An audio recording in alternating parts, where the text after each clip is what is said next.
इसलिए हम मिल सकते हैं क्योंकि ये हमारे जो 5 ज्ञान इंद्रियां जो है, जिसका 5 विषय है, शब्द स्पर्श रूप रस गंध, कान का शब्द, आंख का रूप, जीभ का रस, नाक का सुगंध, तो त्वचा का स्पर्श, तो ये 5 जो है विषय और 5 जो इंद्रियां हैं, यही संसार को पकड़ने का है। इसी से संसार है, ये नहीं है तो संसार नहीं है। कहीं जाने आने की जरूरत नहीं, यहीं पर है। यह चेतन अगर ये शरीर से अलग है तो संसार से अलग है। तो कहते हैं तन छूटे जीव मिलन कहत हैं, सो सब झूठी आशा, अजहू मिला है सो तबहू मिलेगा, नहीं तो जम पुरवासा। आज जो समय मिला है हमको, यह मानुष का जो शरीर मिला है, इसमें जो हम कुछ कर लेंगे, वरना वर्तमान को ठीक करेंगे, भविष्य ठीक हो जाए। दूर दूर ढूंढे मन लोभी, मिटे न गर्भ तरासा, दूर दूर ढूंढे मन लोभी, मिटे न गर्भ तरासा, साधु संत की करे न सेवा, कटे न जम की भाषा। कैसे जम का भाषा कैसे कटेगा, बंधन कैसे कटेगा। आज हमारे यहाँ हमारे रविंदर साहेब, यादव जी साहेब और यहाँ के सारे समस्त सत्संगी भाई का बहुत मैं आभार करता हूँ, प्रकट करता हूँ कि इन्होंने हर साल हमारे बड़े बड़े महापुरुष को बुला करके यहाँ पर, और हमारे मन में जो हमारे उलझन है, विकार है, जो हमारा मन दूर दूर तक ढूंढता है, उसी को ठीक करने के लिए आज हमारे साहेब आए हैं। साहेब को सेवा करने से सारे कुछ मिल जाता है, प्राप्त हो जाता है। दूर दूर ढूंढे मन लोभी, मिटे नहीं गर्भ तरासा, साधु संत की करे नहीं सेवा, कटे न जम की पासा, साधु जीवत ही करो आशा। साहेब ने लास्ट कड़ी है, सत्य गहे सतगुरु को चीन्हे, सत्य नाम विश्वासा, सत्य गहे सतगुरु को चीन्हे, सत्य नाम विश्वासा, कहे कबीर साधुन हितकारी। जो साधु की हित की बात करते हैं, जो साधु को सेवा करते हैं, साहिब कहते हैं कहे कबीर साधुन हितकारी, हम साधुन के दासा। उनके दास कहते हैं साहिब मैं उनका दास हूं। बोलिए सतगुरु कबीर साहेब की, सतगुरु कबीर साहेब की, बैराग साहेब की, अनंत कोटि संत महात्माओं की, श्रोता समाज की। साहेबंदगी कुछ अगर गलती हो गया हो तो साहेब उसमें वाणी में सुधार करने का कष्ट करेंगे। साहेबंदगी साहेब। हेलो हाँ, अब इसके बाद चंडीगढ़ से आए हमारे रविंदर दास साहेब को नंबर दिया जा रहा है। 15 मिनट का समय है। 15 मिनट के अंदर साहेब अपना सत्संग समाप्त करेंगे। साहेबंदगी।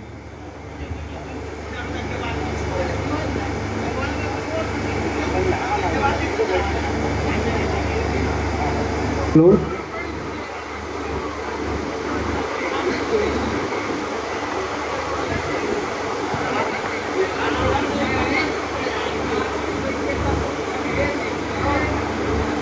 भाइयों और बहनों,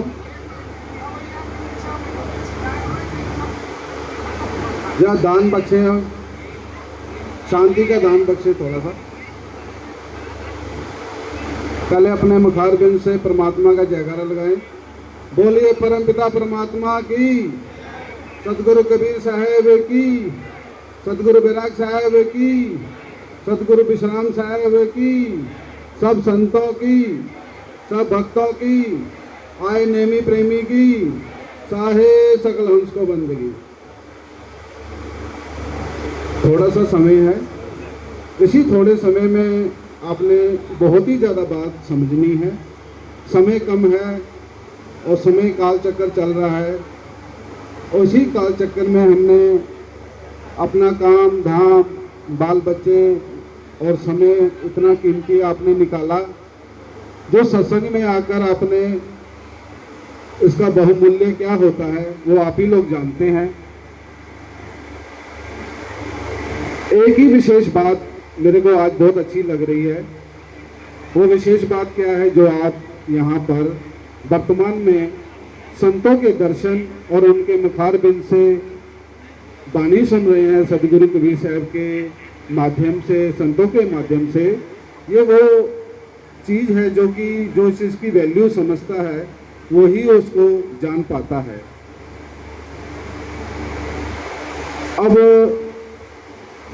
यूँ समझ लो कि हम लोग इस शब्द के विषय में क्या जाने और क्या परखें और क्या किसकी ओर हमारा मन जा रहा है।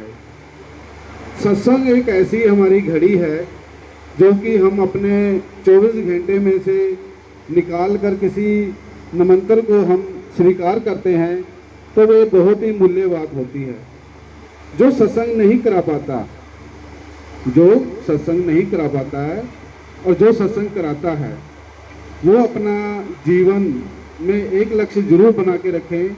अगर मेरे पास समय नहीं है सत्संग कराने का या संतों को दर्शन करने में हमें समय कमी लग रही है तो हम अपने इस समय को जरूर कैच करें और ज़रूर इसको अपने जीवन में लाएं, क्योंकि अनुभव तब होता है जब स्वयं सत्संग कोई कराता है। क्योंकि अगर हम खुद खिचड़ी बना के खाते हैं तो उसी को पता होता है वो खिचड़ी कैसे बनी है। ये सत्संग का मार्ग इतना कठिन हो गया है, आने वाले समय में हम अपना समय नहीं निकाल पा रहे हैं। अगर कोई भाई कोई बंधु सत्संग करवाता है उसके ऊपर बहुत ध्यान दें आप, क्योंकि हमारा जीवन अन्य कामों में तो अपने आप ऑटोमेटिक लगा हुआ है। अच्छे काम करने के लिए हमारा मन आगे को नहीं होता है। संतों ने अपने वाणी से, अपने प्रवचनों से ये सबने एक ही बात समझाई है कि अपने 24 घंटे में से एक घड़ी आदि से बुनियाद तुलसी संगत साथ की मिटे कोटिन को प्रात। बड़े भाग सत्संग लाभा, ये बड़े भाग होते हैं जो सत्संग मिलता है। बिन संगत मैल परिचय, जो हमारी मैल है ये कहाँ धुलेगी, कहाँ से हमें पता चलेगा कि संतों का दर्शन क्यों करना चाहिए। अब देखो भक्ति भाव वही जान सकता है जो इस चीज़ के ऊपर चलता है। जिसने गुरु किया हुआ है वही समझ सकता है। जो गुरु नहीं करता है उसका जीवन में एक ऐसापन लगता है कि जैसे हमारे जीवन में कुछ है नहीं। और जब हम ये समय देखते हैं कि ये प्रोग्राम कब आएगा, कब हमारे को ये समय मिलेगा, उस समय का इंतज़ार रहता है। प्रेमी हमारे वही व्यक्ति होते हैं जो गुरु के साथ प्रेम करते हैं और सत्संग का लाभ उठाते हैं। और इस सत्संग के माध्यम से आप लोगों को जो कुछ भी प्राप्त हुआ है वो गांठ बांध के अपने मन में, क्योंकि सारी बातें नहीं समझ में आती हैं, जो आपको समझ में आई हैं किसी के माध्यम से भी वो हमारी बहुमूल्य हो जाती हैं। हर कोई व्यक्ति अपने जीवन की आधार और अपना अनुभव जरूर बताता है, क्योंकि सुनना एक ऐसी अवस्था है जो कि हमारे सुन के ही पता चलता है कि हमने क्या आज सुना है। बिना सुने हमें गुरु की और परमात्मा की प्राप्ति नहीं होगी। जब हमारा मन शांत नहीं होगा तो हम कोई बात सुन भी नहीं सकते। सुनना किसे कहा गया है, एक सोने के बराबर होता है और जो वक्ता होता है वो चांदी के समान होता है, क्योंकि उसने अपना समय, अपना घड़ी जो आपके चरणों में गुरु के माध्यम से लगाई है वो आपका सुनाया हुआ और सुना हुआ ये तभी काम करता है जब आप सत्संग में जाकर उसका लाभ उठाते हो। सत्संग हमारे जीवन का मूल आधार क्यों कहा गया संतों ने। जब हम किसी चीज़ की प्राप्ति करते हैं, स्कूल कॉलेज और अपने बच्चों को जैसे दाखला देते हैं, वहाँ पे हमारे संसार के समाज की चीज़ों की प्राप्ति होती है। कोई डॉक्टर बनता है, कोई इंजीनियर बनता है, हर तरह से एक चीज़ की हासिल की जाती है विद्या। जो आत्मज्ञान और परमात्मा ज्ञान की जो विद्या है वो हमें सत्संग से प्राप्त होती है। ये वही लोग समझ सकते हैं जो इस चीज़ को जानते हैं, जिन्होंने गुरु किया हुआ है। गुरु जिन लोगों ने नहीं किया है, अपने भाई के नज़दीक जो कोई टच में है, उनको ये विचारधारा रखनी चाहिए अपने जीवन में। क्योंकि हमें गुरु करना क्यों अनिवार्य है, क्योंकि जैसे हमारे माता पिता हमारे जीवन के शुभ कार्य करने के लिए हमारे को बड़ा करते हैं और उनकी लालन पालन करते हैं, इसी प्रकार से जो कबीर साहब का जो ज्ञान इन्होंने संतों ने हमें परोसा है, उसी के माध्यम से मैं ये बात रखने जा रहा हूँ। क्योंकि हमारे जीवन में कितने दुख हैं, कितने कष्ट हैं, हम इन्हीं में से नहीं निकल पाते हैं।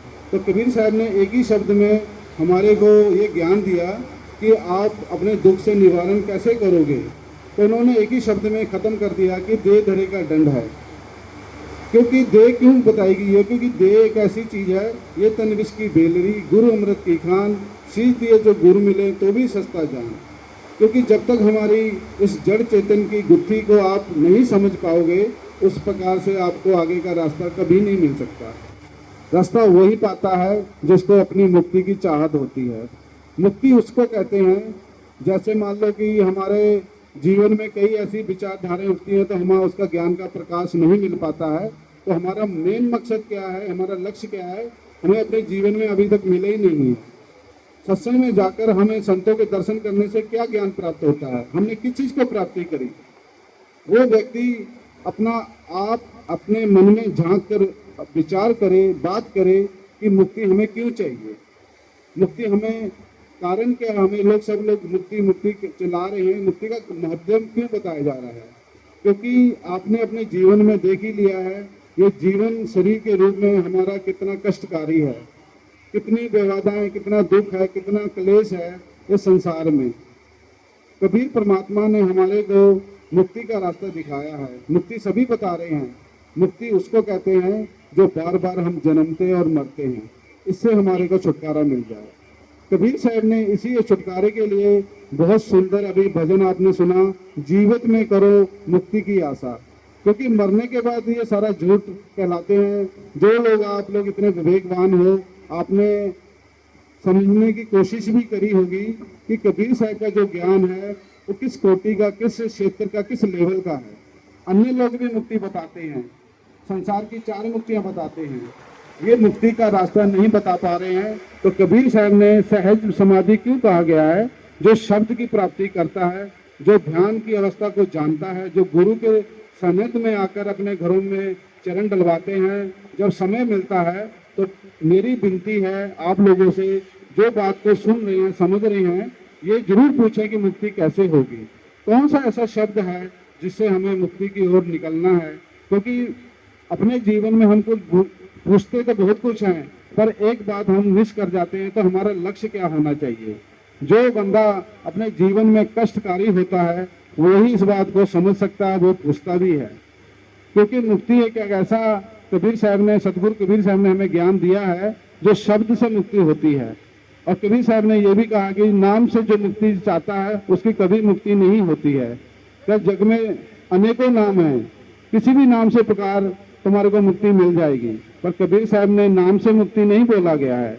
उन्होंने कहा कि जगत में अनेकों नाम है, तासे मुक्ति न हो, गुप्त वस्तु जो लखे, जो बिरला कहा सोए। गुप्त वस्तु क्यों बताई जाती है, हमारे संत दूर दूर दराज से आए हैं, उनका सबका ज्ञान सुनना चाहिए। जब आप सबका सुनोगे तभी आप उसका निवारण कर सकते हो। निवारण कैसे होगा, एक व्यक्ति क्या कह रहा है, दूसरा क्या कह रहा है, इनके सुनने से दोनों के आपके विचार सामने जब आएंगे तो हम क्या बताता है, इसी आधार से कबीर साहब का ज्ञान आपके बहुत ही जल्द पकड़ में आएगा। पहले हमें झूठे का ज्ञान पता होना चाहिए और सत्य एकदम पकड़ में आ जाएगा। तो मुक्ति कैसे मिलेगी, हमें मुक्ति चाहिए क्यों है, अभी तक हमें ये विचार करना चाहिए। और संतों के दर्शन करने से आधार ये बनाओ, जब भी गुरु के अपने घर बुलाते हो थोड़े से समय में ये जरूर विचार करें। और मेरा समय हो गया है और मेरे को आदेश मिला जितना, उस समय में आप मेरा ये जो सुना हुआ जो शब्द है और इसके ऊपर विचार जरूर करें। तो मैं अपनी वाणी को विराम देता हूँ। साहेब सकल हंस को बंदी सतनाम।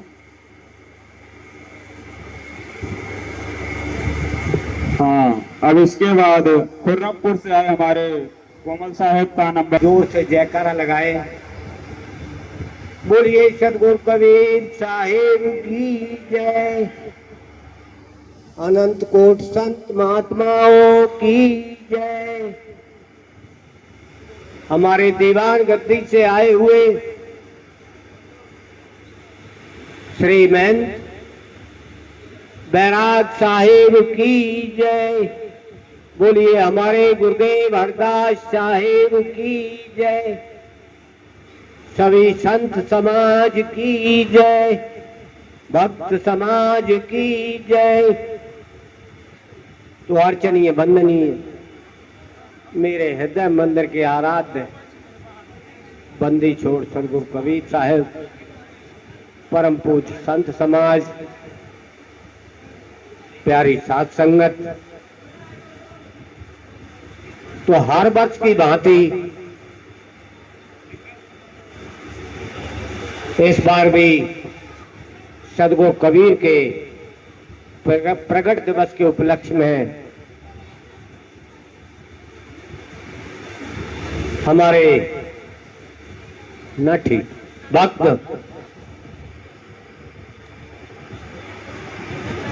श्री हेतराम साहब, रविंदर साहब जी, गुरदयाल साहब जी, इनके अथक प्रयास से ये संत समागम जो आज हो रहा है,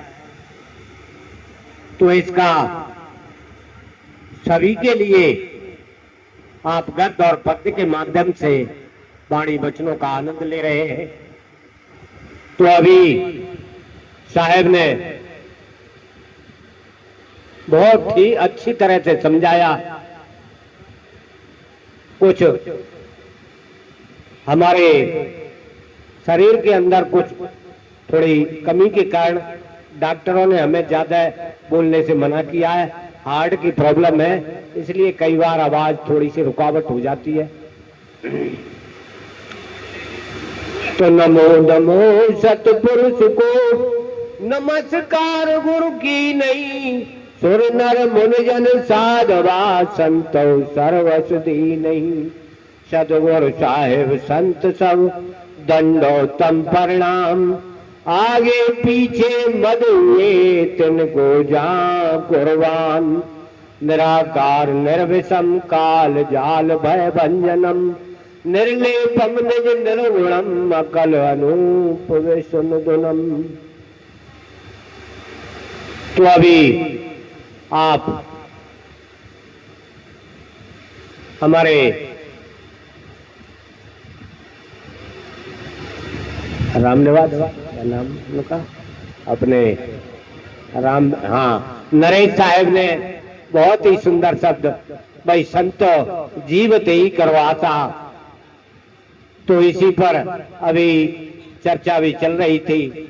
शास्त्रों के अनुसार 4 मुक्तियां बताई: सालोक मुक्ति, सारूप मुक्ति, सायुज्य मुक्ति और सामीप्य मुक्ति। तो यानी लोकों की हम स्वर्ग भू भुव स्व जन तपय, तो यानी 14 लोक बताए: तल अतल वितल सुतल महातल रसातल पाताल। तो यानी हम इन लोगों में जाने के लिए भी उन्होंने कहा आपको ये दान कीजिए, पुण्य कीजिए, और आपको मरने के बाद आपको स्वर्ग लोक मिलेगा, वैकुंठ लोक मिलेगा। हमें ये कल्पनाओं में फंसाया गया, ये लालच दिया गया, और इस लालच के माध्यम से जमीन जायदाद न जाने क्या क्या दान करवाया जाता था। इसी तरह से सामीप्य माने नजदीक रहने से, किसी मंदिर में हम पाठ पूजा इनकी मूर्तियों के नजदीक रहे तो क्या हमारी मुक्ति हो सकती है? तब भी हमें मुक्ति नहीं हो सकती, क्योंकि हम वही चित्र अपने अंदर बसा देते और कल्पनाओं से चित्र बना करके और उसी में मुक्ति चाहना चाहते, तब भी हमें मुक्ति नहीं मिलेगी। सारूप मुक्ति, क्या हम देवताओं जैसा भेष बना करके तो क्या हमारी मुक्ति हो सकती है? ये तो अनेक नौटंकी वाले फिल्मी कलाकार अनेक प्रकार के जो है देवी देवताओं के यानी स्वरूप बनाते, नाटक करते, तो क्या हमारी उस भेष पहनने से क्या मुक्ति हो सकती है? तो हमें भेष पहनने से भी मुक्ति नहीं हो सकती जब तक हमारा अंदर से बदलाव नहीं हो सकता। सहज मुक्ति यानी ज्योति में ज्योति समा जाना। तो ज्योति में ज्योति समाने का हमने मान तो लिया, लेकिन ये भी उन्होंने कहा मरने के बाद में जो ज्योति ज्योति में समा जाती है। तो इससे भी हम देखने के लिए नहीं जा पा रहे कि ये हमारी जीवन ज्योति क्या मरने के बाद किस ज्योति में समाएगी इसकी भी कोई गारंटी नहीं है कि इससे मुक्ति हो सकती है। फिर संतों ने दो मुक्ति बताई, दो पहल यानी पांचवी विदेह मुक्ति, शरीर में रहते हुए भी विदेह हो जाना, ये भी शास्त्रों का ज्ञान है, यही समझाया गया। लेकिन इनसे भी ऊपर संत महापुरुषों ने कहा जीवन मुक्ति, यानी जीते जी इसी जन्म में जब तक जीते जी हम मुक्त नहीं है तब तक हमारा आत्म कल्याण नहीं हो सकता। जीवत ही करो आशा साधो भाई, जीवत हो ही करो को आशा, मोह मुक्त कह गुरु लोभी झूठा दे विश्वासा, जीवत पूजे जीवत समझे, जीवत हो ब्रह्मनाशा, और जीते जी फांसी नहीं काटी मरे मुक्त की आशा। तो जब तक हम जो कुछ भी समझ लेना चाहते हैं, जो ज्ञान लेना चाहते हैं, जो बूझना चाहते हैं, जानना चाहते हैं, इन संत महापुरुषों से ही हम वाणी वचनों के द्वारा इनसे नजदीक रहकर इनकी सेवा कर कर हम कुछ प्राप्त कर सकते हैं और जीते जी हम मुक्त हो सकते हैं।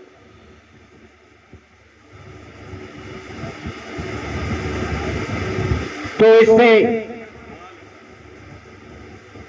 थोड़ा बोलने में हमें कभी परेशानी होती है, इसलिए थोड़ी रुकावट हो जाती है। तो चार पदार्थ एक कर और सुरत निरत मन पोन, असल फकीरी योग ये गगन मंडल को गौन, गगन मंडल गादी जहां पार ब्रह्म स्थान, योगी मुनिजन जा सके वहां हंस करें विश्राम। तो हमें भाई मुक्ति हमारी होने का कुछ मार्ग भी होना चाहिए। जब तक हमें मार्ग मालूम नहीं है तब तक भी हम मुक्त कैसे होंगे, क्योंकि भाव बंधन में बांध दिया एक विराट बेचारा जीव, केवल छूटे आपने की छुड़ावे पीप। जब तक जो है वो कोई भी व्यक्ति अपना बल नहीं लगाता। किसी ने कहा कि भाई ये नाव है, महात्मा बुद्ध जी से पूछा महाराज कोई ऐसा उपाय बताइए जिससे सहज ही पार हुआ जा सके इस भव सागर से, संसार सागर से। तो उन्होंने कहा भाई किसी नदी में एक नाव है और नाव चलाने वाला ना हो कोई, तो कैसे पार होंगे? बोले व्यक्ति ये नाव चलाना जानता है तो वो नाव चला करके ले जाया जा सकता है और पार हो सकता है। बोले यदि वो नाव चलाना भी न जानता हो तो उन्होंने कहा जो है नदी में देख करके कि यहाँ पानी का बहाव कितना है और नदी में यानी उतर करके और उसको तैरना आता है तो तैर करके पार किया जा सकता है। बोले यदि वो नदी में घुसना भी नहीं चाहता और तैरना भी नहीं चाहता, नाव को भी नहीं चलाना चाहता और किसी मल्लाह की भी तलाश करना नहीं चाहता, तो किनारा उसके नजदीक चल करके कभी नहीं आएगा कि वो दूसरे इस किनारे से वो इस किनारे पर पहुंच जाए। तो जब तक हमें कोई किसी मल्लाह की तलाश नहीं करेंगे, किसी नाव में नहीं बैठेंगे, और यदि हम नाव में नहीं भी बैठ सकते, जब तक संत महापुरुषों से वो ज्ञान रूपी बल जब तक हम प्राप्त नहीं करते, तब तक वही नाव में बैठकर भी जब तक हमें जो है अपने आप खेवना नहीं आता, तब तक वही हमारा बल हमारे अंदर प्रकट नहीं हो सकता। तो हमें अपना बल प्रकट करने के लिए भी संत महापुरुषों से सलाह लेनी पड़ेगी और उनसे उनके आचरण को अपने अंदर ढालना पड़ेगा। किसी एक राजा था, किसी महात्मा के नजदीक पहुंचा और उसने कहा महाराज मुझे शांति नहीं है, मुझे चैन नहीं है, क्योंकि मैं अपने आप में पूर्ण तरह से अभी तक संतुष्ट नहीं हुआ। मेरे यहाँ किसी प्रकार की कमी नहीं है, धन वैभव की कमी नहीं, जमीन जायदाद की कमी नहीं, तन बल की कमी नहीं, धन बल की कमी नहीं, बाव बल की कमी नहीं, यानी सैन्य बल किसी भी प्रकार की कोई कमी नहीं है, लेकिन फिर भी मैं शांत नहीं हूं। तो उन्होंने शांत के लिए आपको कोई देश तलाश करना पड़ेगा। इस देश में आपको शांति नहीं मिल सकती, क्योंकि कहा है संतों का देश निराला, जहां जाए फिर हंस नावे भवसागर की धारा, संतों सो निज देश हमारा। तो यानी हमें ये देश हमारा नहीं है। बोले महाराज तो मुझे उसकी यात्रा करवाइए। उस संत महापुरुष ने उसका पता बताया और वो अपने घोड़े पर एड़ लगाई और उस जंगल में पहुंचा जहां संत महापुरुषों की जो तपोभूमि थी, वहां शांत बैठे हुए थे, जगह जगह तपस्या कर रहे थे। और उनके तपस्या से सभी पशु में पक्षियों में सबके अंदर प्रेम भाव था, क्योंकि वहां किसी से किसी प्रकार का कोई भी घृणा नहीं थी, बैर नहीं था, द्वेष नहीं था, किसी भी प्रकार का राग नहीं था, द्वेष नहीं था, अभिनिवेश नहीं था। तो उनके अंदर प्रेम था। सभी एक जगह सभी बैठे हुए थे, सभी शांत भाव से अपना अपना चुगा चुन रहे थे, अपना अपना सभी गाना गा रहे थे, यानी बड़े शांत भाव से प्रेम से बैठे थे। देखा, बहुत ही खुश हुआ उस दृश्य को देख करके, उस मनोरम दृश्य को। उसके अंदर वो चित्र अंकित हो गया और उसने अपने राज्य में आकर घोषणा की, चित्रकारों को बुलवाया कि मैंने ऐसा ऐसा चित्र देखा है, आप उस चित्र को तैयार करो। तो जो चित्रकार होते वो कलाकार होते। कलाकार का मतलब कला को आकार देने वाला। तो जो कला को आकार देने वाले चित्रकारों ने चित्र बनाया और इतना जैसा जैसा उसने देखा था वैसा उसने बताया, और चित्रकारों ने वैसा ही अपने ज्ञान के अनुसार चित्र तैयार किया और चित्र इतना सुंदर बना, उसको देख करके मोहित हो गया राजा। बोला बिल्कुल वास्तविक मैंने ऐसा ही चित्र देखा था। तो वो कहने लगा, इस चित्र को हमेशा मैं देखना चाहता हूँ, जो आपने ये जो कागज पर चित्र बनाया है ये तो थोड़े समय के बाद नष्ट हो जाएगा। इसलिए उसने बड़े बड़े कलाकारों को, जो चित्रकारों को बुलवाया और उन्होंने कहा महाराज विदेशों से बुलवाइए। विदेशों से कलाकार आए बनाने वाले, और उन्होंने कहा मुझे ऐसा चित्र बना करके दीजिए, ऐसी तस्वीरें बनाइए। तो उन्होंने एक हाल बनवाया और हाल में उनके लिए यानी वो तस्वीरें बनाने का आर्डर दिया गया। और विदेशी कलाकारों ने अनेक प्रकार के जो पुरुष होते हैं पैंट, यानी अनेक प्रकार के हरे गुलाबी नीले पीले सुनहरे न जाने कितने प्रकार के पैंटों को मंगवाया, यानी लाखों रुपए का खर्चा हुआ पैंट मंगवाने में, पुरुष मंगवाने में, कलम मंगवाने में अनेक। और उन्होंने 12 साल का समय लगा उनको दीवार पर चित्र अंकित करने के लिए 12 साल का समय मांगा। और 12 साल में उन्होंने तैयारियां शुरू कर दी। और इधर को उन्होंने कहा महाराज अपने यहाँ भी कलाकार हैं, ऐसी बात नहीं है, हमारे देश के अंदर भी कलाकार हैं, ये तो आपने विदेश से बुलाए हैं। बोले भाई देसी कलाकारों को भी बुलाया जाए। तो देश से कलाकारों को भी बुलवाया। जिस प्रकार से हमारे संत महात्मा हैं ये देसी है, इनका सब कुछ बिल्कुल पुराने जैसा ही रीति रिवाज है, पुराने जैसा ही इनका पहनावा है, सब कुछ ड्रेस इसकी पुरानी है, इनकी कोई भी नवीन कोई भी फैशन का फैशन नहीं है इनके अंदर। तो उन्होंने पुराने जो है चित्रकार को भी बुलाया। उन्होंने कहा भाई क्या खर्चा लगेगा, विदेशी कलाकार बना रहे हैं, उनको भी कई वर्ष हो गई बनाते हुए, आपको भी समय लग सकता है। बोले जी कोई बात नहीं, उनको बनाने दो, पर हमें तो केवल 1 साल का समय चाहिए। बोले भाई तुम भी बताइए तुम्हारा कितना खर्चा लगेगा, कितने औजार लगेंगे, कितने रंग पेंट कलम लगेंगी, वो भी आप बताइए। बोले जी हमारे लिए तो केवल हमें घिसने के लिए रेगमाल चाहिए, कुछ पत्थर चाहिए बस, और हमें कुछ नहीं चाहिए, न हमें कोई कलम चाहिए, न कोई रंग पेंट चाहिए, कुछ नहीं चाहिए। बोले ठीक है भाई, लेकिन आप कैसे बनाओगे? बोले कोई बात नहीं, उनका बनकर तैयार हो जाने दो, हम भी अपना तैयारी में लगे हुए हैं। तो बीच में एक पर्दा लगाया गया, दीवार लगा दी गई। इस तरफ को देसी यानी विदेशी चित्रकार लगे हुए थे, कलाकार लगे हुए थे बनाने के लिए चित्र, और इधर देसी लगे हुए थे। जब बनकर तैयार हो गया तो उन्होंने कहा महाराज, देसी वालों को बुलाया। विदेशी वालों ने कहा बनकर तैयार हो गया आपका, जैसा आपने चित्र कहा था वैसा चित्र आपकी दीवार पर अंकित कर दिया हमने। फिर देसी वालों को बुलाया, बोले आपके चित्र में कितना समय लगेगा? बोले महाराज हमारा भी तैयार हो गया, जब इनका तैयार हो गया तो। बोले तो ठीक है, एक ही समय उद्घाटन करते। एक ही समय उनका उद्घाटन किया गया।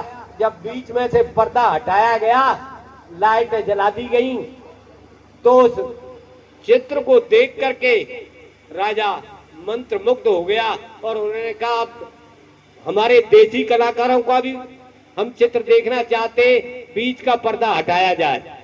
और जैसे ही बीच का पर्दा हटाया तो इस जो विदेशी कलाकारों ने जो चित्र बनाया था उसका एकदम स्वरूप उस दीवार पर पड़ा, और दीवार पर जैसे ही उसका स्वरूप पड़ा तो यानी वो उससे भी ज्यादा चमकने लगा। बोले भाई आपने कौन सी स्याही लगाई? इसमें हमने तो कोई स्याही भी नहीं दी थी, आप तो कोई रंग पेंट नहीं दिया, पर इसमें इतने अच्छे रंग बिल्कुल सेम टू सेम आपने कैसे तैयार किए, बल्कि उनसे भी ज्यादा चमक है। बोले महाराज हमने कोई रंग पेंट नहीं किया, हमने तो केवल इस दीवार की घिसाई की है। इतने समय से हम साल से इसमें केवल घिसाई कर रहे थे और हमने इसमें कुछ नहीं लगाया। तो केवल हमें क्या है, संत महापुरुषों ने कहा हमें भी केवल जो है घिसाई की आवश्यकता है। हमारे अंदर जितना भी हम एक हमें किसी को भगाने की, विकारों को भगाने की आवश्यकता नहीं है, केवल विकारों पर नजर रखने की आवश्यकता है। हम काम पर नजर रखें, अगर काम पर नजर रखेंगे तो वो काम आ नहीं सकता। क्रोध पर नजर रखेंगे, क्रोध आ नहीं सकता। लोभ पर नजर रखेंगे, लोभ आ नहीं सकता। अहंकार पर नजर रखेंगे, अहंकार आ नहीं सकता। यानी जितने भी विकार है उन पर हम नजर रखें और वह उनको घिसते रहेंगे, यानी उनको हमेशा याद रखेंगे, तो विकार हमारे नजदीक आ नहीं सकते। यही संत महापुरुषों ने कहा, यही दूर करने का रास्ता भी है। हर समय हम ध्यान रखें सदगुरु के शब्दों का, संत महापुरुषों के शब्दों का ध्यान रखें। समय या पूरा तो हो चुका है, या एक शब्द कहें, एक शब्द बोल लेते हैं, ठीक है? अच्छा हो गया समय। अच्छा हमारा समय पूरा हो चुका है, तो इसी के साथ ही हम वाणी को विराम देते। बोलिए सदगुरु कबीर साहिब की जय, सभी संत महापुरुषों की जय, दाता भक्तों की जय, साहिब बंदगी साहिब। हाँ, अब इसके बाद धनिक लाल साहेब भजन प्रस्तुत करेंगे, साहेब बंदगी। 15 मिनट का समय दिया जा रहा है साहेब को। 15 मिनट के अंदर अंदर अपना समय देखते हुए साहेब भजन को प्रस्तुत करेंगे।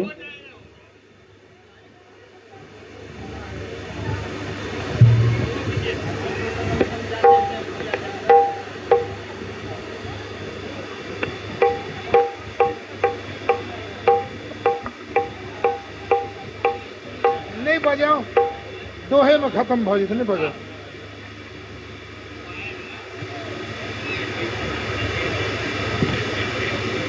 चलिए